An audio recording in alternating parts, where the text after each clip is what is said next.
Welcome to the Rim Break Rodeo. We hope this video helps. In this video, I will explain how to make a beacon in Lokicraft. First, let's talk about crafting the beacon block itself. You will need 5 glass blocks, 3 obsidian blocks, and 1 very important nether star.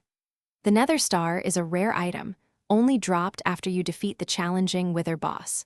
Once you have all these materials, arrange them correctly in your crafting table to create the beacon block. This is your first step towards unlocking powerful abilities. Now that you have your beacon block, it won't do anything on its own. To activate it, you must place it on a pyramid-shaped base. This pyramid needs to be constructed from full blocks of precious minerals, such as iron, gold, emerald, diamond, or netherite.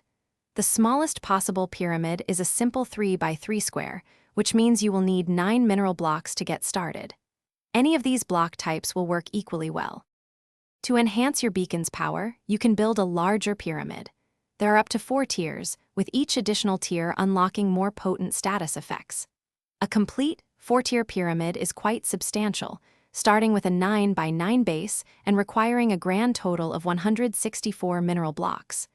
Once your pyramid is built, place the beacon block precisely on the center of its uppermost layer.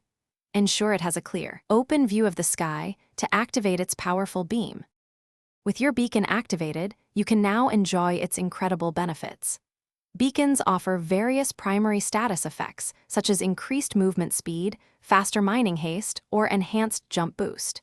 To choose and activate these powers, simply interact with the beacon and feed it an iron, gold, emerald, diamond, or netherite ingot. As a fun customization, you can also place a stained glass block directly above the beacon to change the color of its impressive light beam. Thanks for watching. Consider subscribing if we helped you.